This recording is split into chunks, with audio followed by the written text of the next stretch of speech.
Un Boeing 737-800 se está alineando para su aproximación final, cuando de repente el piloto automático empieza a girar la aeronave en la dirección equivocada. ¿Cuántas fallas técnicas se necesitan para que los pilotos empiecen a desconfiar del avión?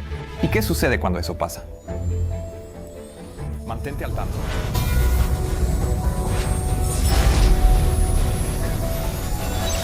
Muchas gracias a Brilliant por patrocinar este video.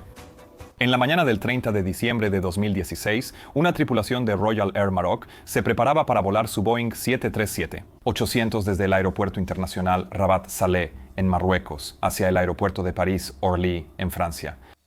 La tripulación estaba compuesta por un capitán de 47 años con mucha experiencia y volaba junto a un primer oficial senior de 30 años. Ambos con bastante experiencia en este tipo de aeronave. Junto a ellos iban 4 tripulantes de cabina y los pilotos revisaban con mucho cuidado el material de su briefing previo al vuelo, porque podían ver que el clima en su destino, París-Orly, no iba a estar muy bien. Se pronosticaba niebla, incluso niebla congelante, con visibilidad muy reducida. Así funciona. Si vas a despegar con un plan de vuelo IFR, como todos los vuelos comerciales, debes asegurarte de que el clima en tu destino sea lo suficientemente bueno para iniciar una aproximación con la mínima de aproximación disponible. En el caso de París-Orly, eso significa una aproximación ILS categoría 3. Eso quiere decir que los pilotos pueden continuar con una visibilidad tan baja como 200 metros y deben poder ver la pista a unos 50 pies de altura justo al pasar el umbral.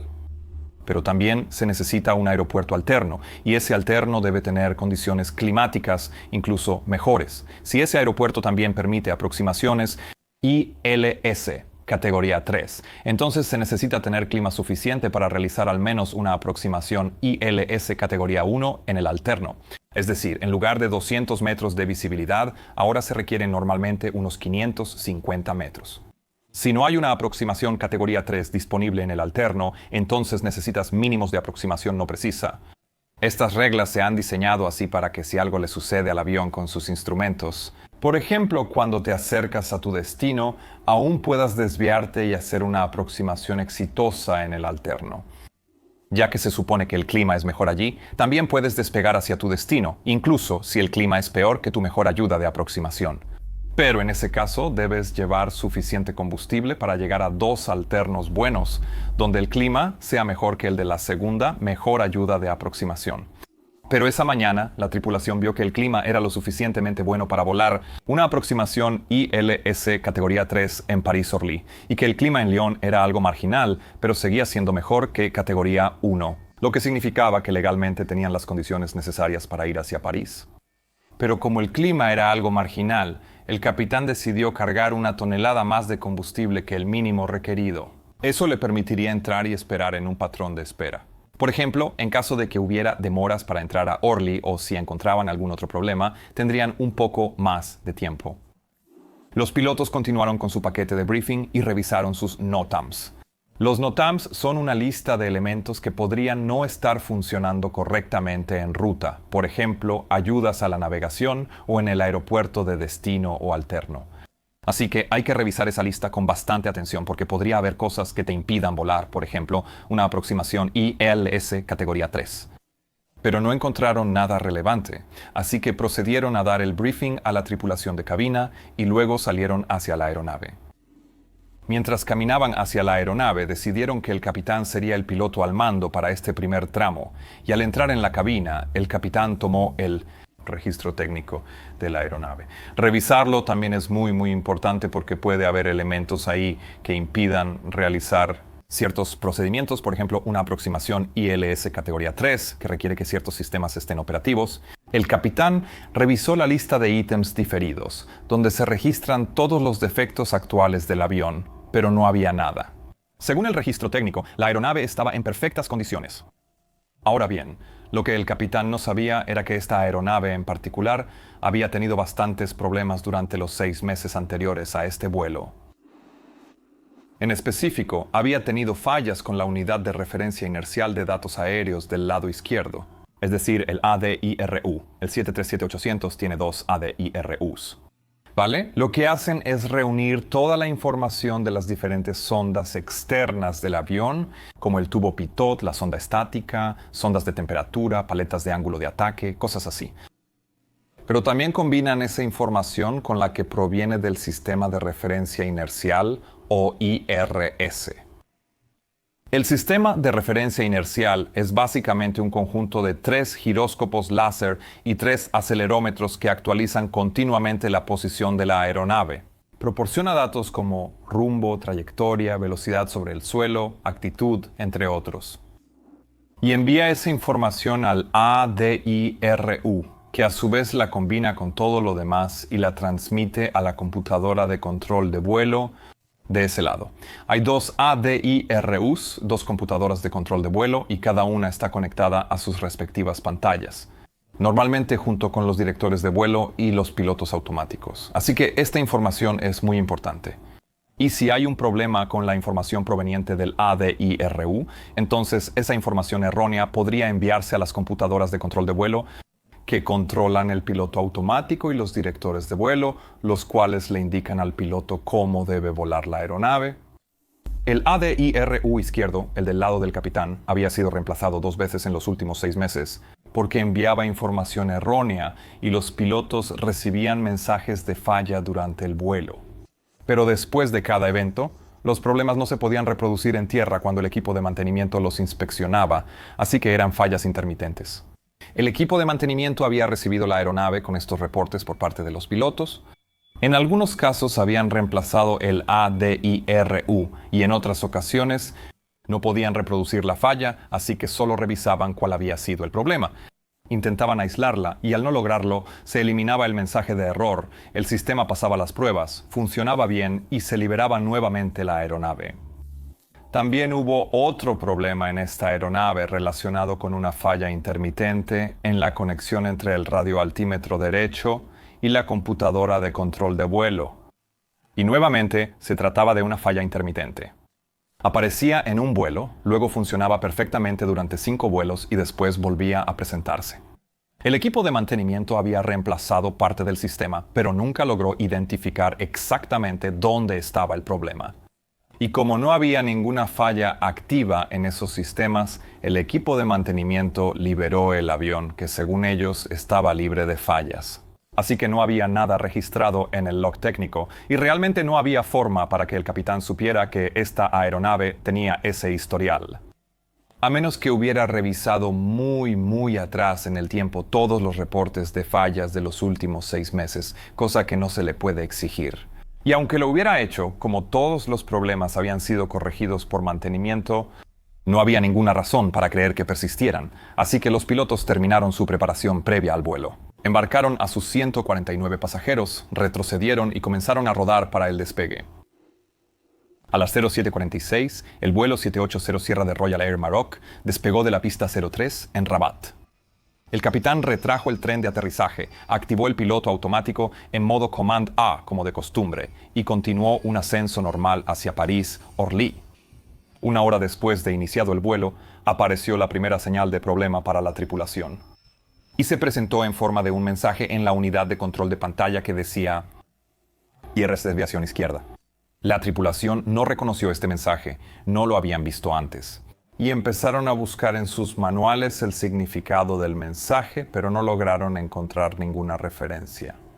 Más tarde se supo que la razón por la cual no había información sobre este mensaje era que Royal Air Maroc había recibido un boletín de servicio de Boeing informando que debían actualizar el software de sus FMC. Lo habían hecho, actualizaron al software más reciente, pero no notificaron a Boeing que habían cumplido con el boletín. Y por eso, Boeing no envió la nueva información sobre los mensajes actualizados a Royal Air Maroc. Así que la tripulación buscaba este mensaje, no lo encontraba, pero más o menos intuían de qué se trataba. Entonces, ingresaron a un submenú en la computadora de gestión de vuelo y revisaron la posición y la velocidad de cada IRS. Descubrieron que el IRS izquierdo estaba en una posición significativamente diferente al derecho y la velocidad también era distinta. Eso los llevó a pensar que probablemente había un problema con el IRS izquierdo. pero también notaron que la posición y la velocidad del IRS parecían estar convergiendo con las del derecho. Así que concluyeron que el sistema se estaba corrigiendo solo y lo dejaron pasar. De todos modos, no encontraron más información. Y comenzaron a concentrarse en obtener el reporte meteorológico para París-Orly, ya que se acercaban al destino. Como se esperaba, el clima en París-Orly no era bueno. La visibilidad oscilaba entre 400 y 450 metros, con viento leve de dirección variable y una temperatura de -2 grados. Así que el capitán empezó a configurar y preparar la aproximación ILS categoría 3, tal como lo habían planificado en el briefing. Ahora bien, cuando se vuela una aproximación ILS categoría 3, los procedimientos son un poco diferentes a los de una aproximación normal. Y eso se debe a que se trata de una aproximación automática, lo que significa que el avión aterriza solo. Para que el avión pueda hacerlo, deben activarse ambos pilotos automáticos en modo comando. Y solo se puede hacer después de haber recibido autorización para aproximación y haber armado el modo de aproximación en el piloto automático. Así que el capitán hizo el briefing. Fijaron los mínimos de forma independiente en cada lado a 50 pies por radioaltímetro y tras finalizar el briefing solicitaron el descenso e iniciaron la aproximación hacia París. Durante el descenso, la tripulación recibió una segunda advertencia en la unidad de control del FMC. Esta vez decía, verifique posición IRS. Esta advertencia sí tenía alguna guía en los manuales. Pero como ya estaban en descenso y habían revisado el problema del IRS anteriormente, asumieron que se trataba del mismo problema. Ya lo habían revisado. Parecía estar solucionándose, así que no le prestaron más atención. En lugar de eso, la tripulación siguió descendiendo. Cambiaron la frecuencia al controlador de aproximación de París-Orly y a las 10:09, el vuelo 780 de Royal Air Maroc recibió autorización para descender a 5.000 pies y virar ligeramente a la izquierda para interceptar el localizador de la pista 06 para una aproximación ILS categoría 3. Cuando la aeronave interceptó el localizador, comenzó a virar levemente hacia la izquierda y hacia la derecha sobre el localizador. El controlador de aproximación observó esto y preguntó a la tripulación, ¿están seguros de estar establecidos en el localizador? Pero no recibió respuesta de parte de la tripulación. Y es posible que eso haya sido porque, en ese momento, la tripulación intentaba activar el segundo piloto automático en modo comando. Pero aún no habían recibido autorización para aproximación, lo que significa que el modo de aproximación no estaba armado. Así que no podían hacerlo. Cada vez que activaban Command B, se desactivaba Command A, y lo intentaron varias veces. A las 10, 13 minutos y 38 segundos. El controlador de aproximación volvió a llamar a la tripulación y les pidió que confirmaran si estaban establecidos en el localizador. Esta vez, la tripulación respondió y dijo que sí. Y el controlador de aproximación los transfirió a torre, pero no les autorizó la aproximación. Entonces los pilotos llamaron a torre. El controlador de torre les respondió que estaban establecidos en el localizador y les preguntó si tenían autorización para aproximación. El controlador respondió, negativo, no la tienen. Llámenme de nuevo cuando estén a 5 millas en final, lo cual es un poco extraño porque para llamar a 5 millas en final obviamente debían seguir la aproximación ILS. Así que la tripulación respondió preguntando si podían descender más a 4.000 pies. Y eso llevó al controlador de torre a finalmente autorizarlos para la aproximación. Cuando la tripulación recibió autorización, el capitán activó el modo de aproximación y esta vez, al activar Command B, funcionó. Ahora ambos pilotos automáticos estaban armados para el aterrizaje automático. Pero recuerda que esta aeronave había tenido problemas con la conexión entre el radioaltímetro y la computadora de control de vuelo del lado derecho. Ahora, ese mismo problema volvió a aparecer.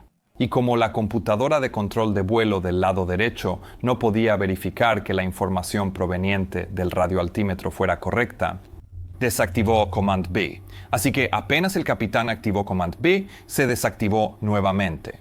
El capitán intentó activar el piloto automático B una segunda vez. No funcionó, pero al hacer el cambio se desactivó el piloto automático A, así que el capitán tuvo que volver a activar Command A. Y ahí se dieron cuenta de que algo andaba mal con el sistema de piloto automático. No podían activar el segundo piloto automático, lo cual significa que no podían realizar la aproximación ILS categoría 3.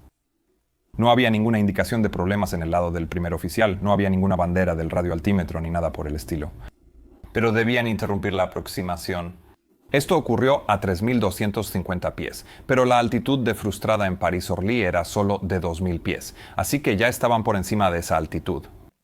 Cuando la tripulación informó al controlador de torre que no podían continuar con la aproximación ILS categoría 3, el controlador simplemente les indicó mantener 2.000 pies, seguir el procedimiento de aproximación frustrada y declarar sus intenciones. La tripulación lo hizo y configuró nuevamente el avión.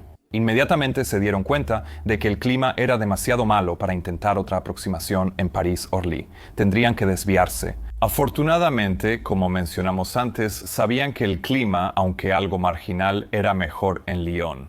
Así que podrían realizar allí una aproximación ILS categoría 1. A partir de ese momento, la carga de trabajo para los pilotos aumentó significativamente. Tuvieron un problema menor con el sistema IRS del lado izquierdo. Luego no pudieron activar el piloto automático del lado derecho, lo cual parecía no estar relacionado con esa falla. Luego tuvieron que ejecutar una aproximación frustrada no estándar, y ahora estaban en medio de una desviación que siempre implica más carga de trabajo. El piloto debía hablar con la tripulación de cabina, prepararla. Debían coordinar con la aerolínea qué hacer con los pasajeros después de la desviación. Y también comenzar a revisar con mucho cuidado el estado del combustible. Pero las cosas estaban a punto de ponerse mucho peor para estos pilotos. Y te lo contaré todo después de este breve mensaje de mi patrocinador que hace posible que cree este tipo de videos. Leer texto o ver videos puede ser una muy buena forma de aprender lo básico de un tema. Pero si eres como yo, y sospecho que lo eres, para aprender de verdad necesitas poner en práctica lo aprendido. Necesitas usar ese conocimiento para que realmente se te quede. Y ahí es donde el patrocinador de este video, Brilliant, resulta ser una herramienta brillante. Brilliant es una plataforma interactiva de aprendizaje en línea de temas STEM. Te ayuda a comprender a profundidad los conceptos de matemáticas, ciencia y computación, guiándote paso a paso de forma muy práctica. Y como educador me encanta la forma en que Brilliant enseña, realmente disfruto usarla. Si esto te interesa, haz clic en el enlace de abajo, brilliant.org/mentorpilot. Tendrás 7 días gratis para probarlo y si te gusta, obtendrás un descuento del 20% en el plan Premium. Así que haz clic en el enlace y empiezas a aprender hoy mismo. Durante la desviación hacia Lyon, la aeronave comenzó a ascender al nivel de vuelo más económico para esa ruta. Mientras lo hacía, el capitán intentaba sintonizar una ayuda de navegación tipo VOR para Lyon. Se trata de una ayuda en tierra que les permite conocer la dirección y la distancia al aeropuerto. Pero al intentar sintonizar la frecuencia, no logró identificar la estación. Entonces ingresó el identificador del VOR, que era Lima Sierra Eco, y lo introdujo en el FMC. Pero al hacerlo, el sistema le indicó que esa ayuda estaba a más de 3.000 millas náuticas de distancia. Y el capitán no entendía por qué. Y eso comenzó a sembrar dudas reales en su mente sobre el estado de navegación de la aeronave. La razón era que el VOR Lima Sierra Yankee había sido no tamizado como fuera de servicio y se había reemplazado por una ayuda temporal con otro código. Pero ese NOTAM no estaba en la sección habitual del destino o alterno, sino en la sección de ruta. Así que ni el capitán ni el primer oficial lo habían visto. De todos modos, al acercarse a Lyon, el capitán comenzó a preparar la aproximación ILS categoría 1 a la pista 35 derecha. Parte de esa preparación era calcular la distancia de aterrizaje y configurar el sistema de frenos automáticos. El capitán seleccionó el ajuste del auto brake, pero al hacerlo se encendió la luz de desactivación, indicando que el sistema no estaba funcionando. Tomaron el QRH para procedimientos anormales y lo siguieron paso a paso. Intentó reiniciarlo, pero no funcionó, así que lo apagó. Tendrían que usar frenos manuales, lo cual no es un gran problema. Pero aquí ya se empezaba a notar que había muchos sistemas aparentemente no relacionados que estaban fallando. De hecho, el sistema de frenos automáticos usa información del ADIRU izquierdo, y como no recibía datos correctos, no se activaba. Pero el capitán aún no había hecho esa conexión. A las 10:44 minutos con 43 segundos, la tripulación fue transferida al controlador de aproximación de Lyon. Este controlador les indicó descender inicialmente al nivel de vuelo 90 y luego a 3.000 pies para vectores radar hacia la aproximación ILS a la pista 35 derecha en Lyon. 2 minutos después, les ordenó virar a la izquierda rumbo 020 grados, y en ese rumbo fueron autorizados para la aproximación ILS completa a la pista 35 derecha. Mientras viraban, el capitán activó el modo Vorlok en el piloto automático. En ese modo, el piloto automático primero capturaría la señal del localizador.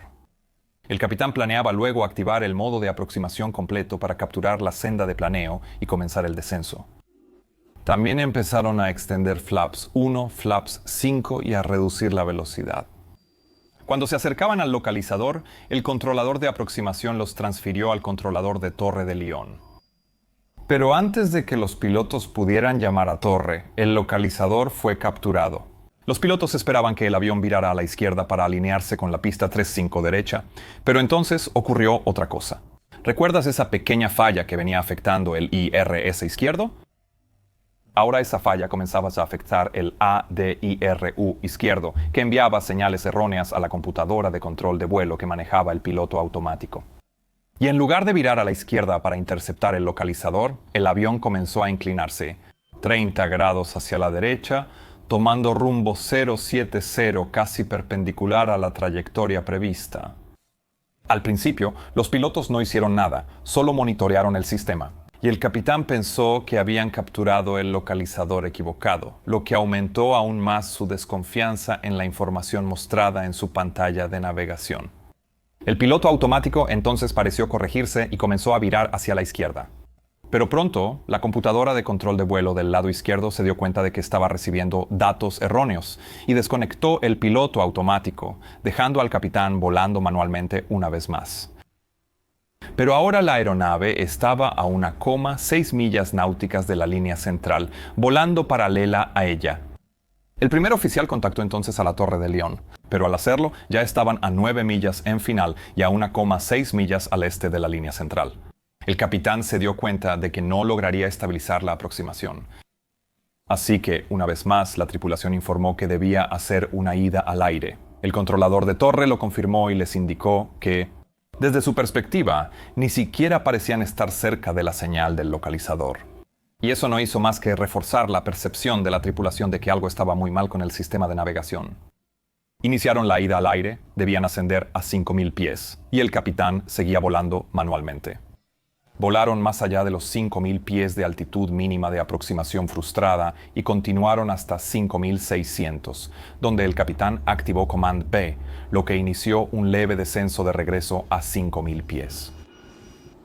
La tripulación fue transferida nuevamente a la frecuencia del controlador de aproximación de Lyon, quien les dio vectores hacia el sur para comenzar a preparar otra aproximación. Pero ahora las cosas estaban por complicarse aún más. Porque cuando la aeronave completó su viraje se superó un valor límite dentro del ADIRU izquierdo. Y eso provocó que apareciera una advertencia de falla del IRS en el panel del sistema. Esto también genera una advertencia de precaución general para los pilotos, desconecta el piloto automático, elimina los directores de vuelo del lado izquierdo y borra la información de cabeceo, alabeo y rumbo para el capitán. El capitán sigue volando manualmente la aeronave y hay un procedimiento anormal por falla del IRS que debe realizarse. Pero ahora la carga de trabajo es tan alta para esta tripulación que el capitán, en lugar de pedir el procedimiento, simplemente hace uno de los pasos que recuerda de memoria. Cambia el interruptor de transferencia del IRS de normal a ambos en el derecho. Esa acción hace parte del procedimiento, pero dentro del mismo hay otras instrucciones importantes. Por ejemplo, indica a la tripulación que no use el piloto automático para la aproximación. Pero el capitán siente que ya han hecho una desviación y otra aproximación frustrada, y que el combustible está justo. Necesita acelerar las cosas, necesita poner este avión en tierra, y no entiende por qué todos estos sistemas le están fallando. Mientras esto ocurre, el capitán sigue volando manualmente el avión con instrumentos limitados hasta que cambia los IRS a ambos en el lado derecho. Y como lo hace de memoria, no está prestando mucha atención a sus instrumentos limitados, por lo que no nota que ha subido de 5.000 a 6.500 pies. Cuando se da cuenta, activa Command B y también el autoacelerador. El avión desciende nuevamente a 5.000 pies. Los pilotos comienzan a discutir cómo proceder con el vuelo. Si intentarán otra aproximación en Lyon o desviarse más al sur hacia Marsella. Durante el vuelo hacia París, tomaron el reporte del clima en Marsella, pero eso fue hace mucho tiempo y no están seguros si el clima sigue siendo bueno allá.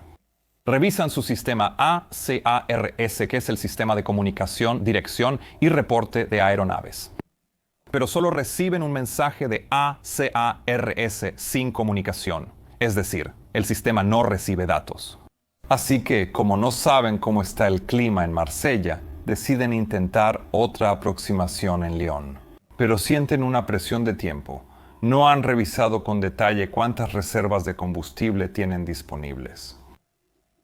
Y si lo hubieran hecho, se habrían dado cuenta de que esa tonelada adicional que cargaron en Rabat les está ayudando bastante.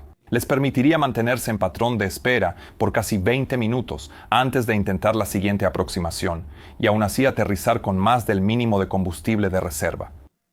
Y esos 20 minutos los podrían haber usado para repasar sistemáticamente el procedimiento anormal por falla del IRS, por ejemplo, lo que les habría dado una mejor guía y base para su próxima aproximación.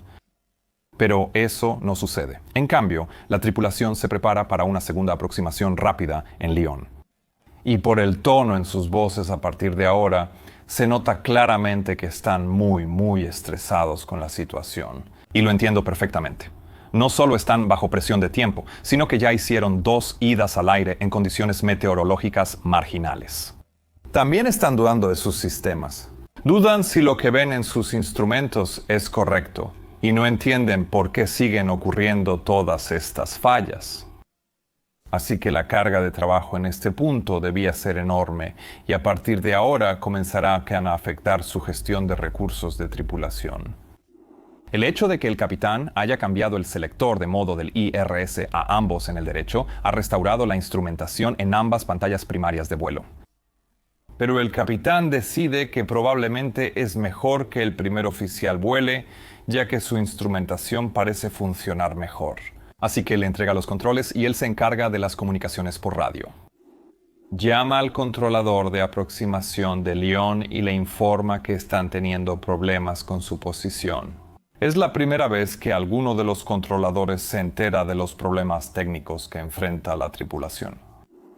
El controlador de aproximación lo reconoce y les da un vector de giro a la derecha rumbo 355 grados para interceptar nuevamente el localizador de la pista 35 derecha. Cuando la aeronave comienza a girar a ese rumbo, el yaw damper deja de funcionar. Y eso debió parecerles otra falla aleatoria más a los pilotos. Es decir, no parece estar relacionado con las otras fallas técnicas que están experimentando. Pero de hecho, esto es una característica del Boeing 737. Si vuelas con el piloto automático activado y hay una falla del IRS, el yaw damper está diseñado para desactivarse 30 segundos después de activar el piloto automático. Esto evita que señales erróneas del IRS hagan que el yaw damper empiece a girar la aeronave en la dirección incorrecta. Pero claro, eso es conocimiento técnico muy específico. Y es poco probable que la tripulación, bajo tanta presión, pudiera recordar algo así en ese momento. La tripulación no ejecuta el procedimiento correcto para la falla del yaw damper porque ya están interceptando el localizador. Cuando la aeronave intercepta de nuevo la senda de planeo, la conexión defectuosa entre el radio altímetro del lado derecho y la computadora de control de vuelo interrumpe las señales hacia el piloto automático B. En este caso, se desconecta el piloto automático B y también se eliminan los directores de vuelo para ambos pilotos. Esto significa que, a partir de este momento, la tripulación deberá volar una aproximación ILS con datos crudos, de forma manual. Y quiero dejar esto claro. Sí practicamos aproximaciones manuales con datos crudos en el simulador. Es un excelente ejercicio de gestión de recursos de tripulación, porque la carga de trabajo aumenta enormemente para el piloto que vuela. El piloto que vuela ahora necesita anticipar los movimientos de empuje, porque cada vez que se añade potencia, el avión tiende a subir. Si se reduce, tiende a bajar. Lo mismo sucede al cambiar la configuración del avión y se requiere aumentar enormemente la velocidad del escaneo de instrumentos. Porque si se enfoca demasiado en mantener el localizador, es probable que pierda la senda de planeo. Y si se enfoca demasiado en la senda de planeo, podría perder la velocidad. Cuando tienes el director de vuelo, este se encarga de la mayoría de eso, así que no necesitas escanear tan rápido. Pero eso también significa que debes programar el momento, por ejemplo, en que haces la lista de verificación de aterrizaje, para asegurarte de que el piloto que vuela no esté corrigiendo mientras se inicia la lista, de modo que puedas seguirla y revisarla correctamente. Pero en este caso, la tripulación ya está bajo una enorme carga de trabajo y no han hecho un briefing ni se han preparado mentalmente para ello. Así que, mientras todo esto sucede y el primer oficial vuela, le entrega los controles al capitán. Recuerda, esto sucede justo cuando interceptan la senda de planeo. Así que el avión debe empujar hacia abajo inmediatamente para seguir descendiendo por la senda. El capitán lo hace, pero se pasa un poco. Incrementa demasiado la velocidad vertical y comienza a quedar por debajo de la senda. A las 11:08 minutos y 38 segundos, el capitán llama al controlador de aproximación y le dice que continuará la aproximación de forma manual. Eso no tiene sentido para el controlador de aproximación. Así que lo llama y le pregunta si tiene la pista a la vista, a lo que el capitán responde que no. Ahora el capitán está manejando la radio y volando manualmente la aeronave, probablemente porque todo ocurrió tan rápido que no tuvieron tiempo de transferir formalmente la radio al primer oficial. A partir de aquí, las siguientes transmisiones del capitán a control de tráfico se hacen en francés, su lengua materna. Esto es otra señal de posible sobrecarga para el capitán, porque hasta este punto lo había hecho todo en inglés y ahora cambia al francés. El capitán le pide al controlador de aproximación que confirme si están en el localizador correcto. Otra señal de que no confía en la instrumentación frente a él. El controlador de aproximación responde que no puede confirmar si captaron correctamente la senda y el localizador, pero que desde su posición todo se ve bien. Ahora el controlador de aproximación les indica cambiar a la frecuencia de Torre de Lyon. En este punto, el primer oficial toma la radio y realiza el cambio. Bajan el tren de aterrizaje y, al pasar los 950 pies, están 2 puntos por debajo de la senda de planeo. El sistema GPWS emite una advertencia de glide slope. Esto coincide con una advertencia de altitud mínima segura en la estación del controlador de aproximación. Pero claro, ya había transferido la tripulación al controlador de torre, así que no puede advertirles. El primer oficial se comunica ahora con la torre y la aproximación continúa claramente fuera de los criterios de aproximación estabilizada. Aún están más de 1,5 puntos por debajo y comienzan a desviarse a la izquierda de la línea central. El controlador de torre lo nota y les pregunta si tienen la pista a la vista. Ellos responden que no. La advertencia de proximidad al terreno, senda de planeo, continúa emitiendo la alerta. Y también suena una advertencia de sink rate, cuando la tasa de descenso supera 2.250 pies por minuto. A 560 pies sobre el nivel del suelo, la aeronave va a 162 nudos y la velocidad sigue aumentando. Están 1,4 puntos por debajo de la senda de planeo. Y el primer oficial llama a la torre y dice, estamos,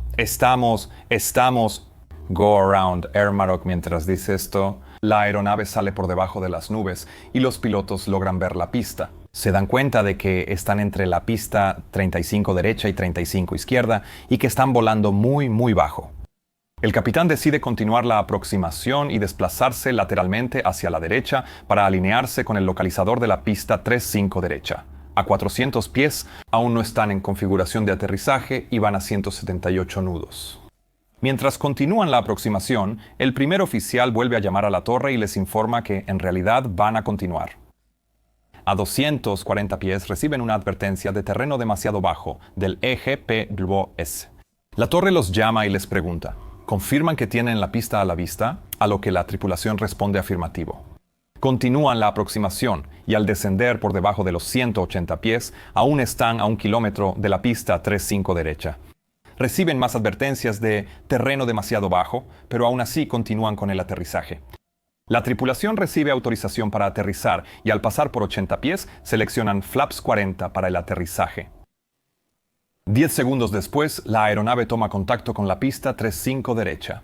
Aterrizan aproximadamente 150 metros más allá de la zona de contacto y a una velocidad de 159 nudos. Desaceleran normalmente y abandonan la pista sin más incidentes. Una vez se estacionan en la plataforma, desembarcan a los pasajeros y el capitán se comunica con la compañía. Les informa sobre todas las fallas técnicas que experimentaron. También las registró en el libro técnico. Pero no les dice nada sobre la aproximación no estabilizada ni las múltiples advertencias del GPWS que recibieron. Por esto, no desconectaron el disyuntor de la grabadora de voces de cabina, lo que significa que no se guardaron las grabaciones para la investigación posterior. Todo lo que has escuchado aquí proviene de la investigación, que se basó en las entrevistas hechas a la tripulación, a los controladores de tráfico aéreo y en la grabadora de datos de vuelo, a la cual sí tuvieron acceso. Entonces, ¿cómo ocurrió todo esto en primer lugar? ¿Y por qué el capitán decidió continuar con una aproximación claramente no estabilizada?